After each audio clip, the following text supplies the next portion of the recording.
নমস্কাৰ সবাইকে মোৰ ইউটিউব চেনেললৈ স্বাগতম জনাইছোঁ আৰু যিসকলে মোৰ চেনেলটো নতুনকৈ আহিছে তেখেতসকলক মোৰ চেনেলটো ছাবস্ক্ৰাইব কৰি আৰু বেল আইকনটো প্ৰেছ কৰিবলৈ মই অনুৰোধ জনাইছোঁ। তো আজি ভিডিঅ'টো আৰম্ভ কৰিছোঁ। আপোনালোকে থাম্বনেইল চাই ইতিমধ্যে গম পাইছে যে LPUPত হাজাৰ হাজাৰ শিক্ষক পদৰ নিযুক্তি হ'ব। 8,900টা পদৰ নিযুক্তি যিটো এডভাৰটাইজমেণ্ট হ'ব বা হ'বলগীয়া আছে, তাৰ ওপৰত আকৌ হাজাৰ হাজাৰ শিক্ষক পদৰ ভেকেঞ্চি ৰৈ যাব LPUPত। কেনেকৈ সেই বিষয়ে আমি কথা পাতিম। যিহেতু LPUPৰ 5,550টা পদৰ কেইদিনমান পিছতে ডকুমেণ্ট ভেৰিফিকেশ্যন হয় বা ৰিক্ৰুইটমেণ্ট প্ৰচেছখিনি হৈ যাব। কিন্তু GT/PGTৰ কাৰণে যিহেতু 8,900টা পদ বা তাতকৈ বেছি হ'ব পাৰে, এতিয়ালৈকে বস্তুটো থিৰাং হোৱা নাই বাৰু।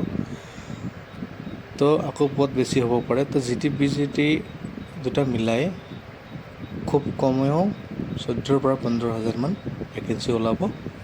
আৰু সেইখিনি পদত LPUPত যিসকল শিক্ষকে এতিয়ালৈকে চাকৰি কৰি আছে, তেখেতসকলৰ একাংশ শিক্ষক আছে যাৰ কোৱালিফিকেশ্যন B.Ed কোৱালিফিকেশ্যন আছে বা মাষ্টাৰ ডিগ্ৰী আছে। তেখেতসকলে GT/PGTৰ কাৰণে এপ্লিকেশ্যন কৰিব, তো তাৰ একাংশ পাৰ্টীয়ে চাকৰি পাবলৈ সক্ষম হ'ব। কাৰণ B.Ed কেণ্ডিডেট অসমত বহুতখিনি কম আছে বা কেণ্ডিডেটৰ সংখ্যা DLED বা LPUPৰ সংখ্যাতকৈ কম হয়। তো চাকৰি পোৱাৰ সম্ভাৱনাটো খুবেই বেছি আছে, কাৰণ পোষ্টৰ সংখ্যা যথেষ্ট বেছি। আৰু লগতে VTCতো 1,614টামান পদ graduate teacher post graduate teacher আছে।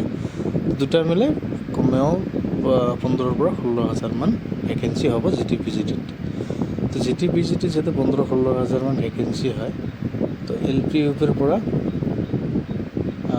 গোটেইখিনি নহয় বাৰু, তাৰে খুব কমেও ভাল সংখ্যক টিচাৰ, তাৰ পৰা হাজাৰ হাজাৰ কিছুমান মোটামুটি 3,4,5,000মানো হ'ব পাৰে।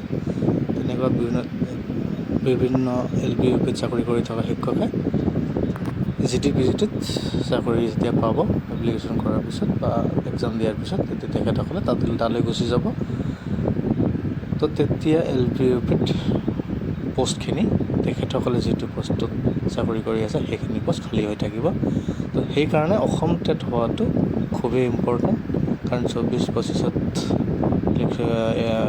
অসম টেটটো হৈ বাকীখিনি ৰিক্ৰুইটমেণ্ট কৰিব লাগে, সকলোৱে এটা চান্স পায় ধুনীয়াকৈ আৰু সকলোকে চাকৰি এটা পাব পাৰে। আজিৰ ভিডিঅ' ইমানতে। Thank U.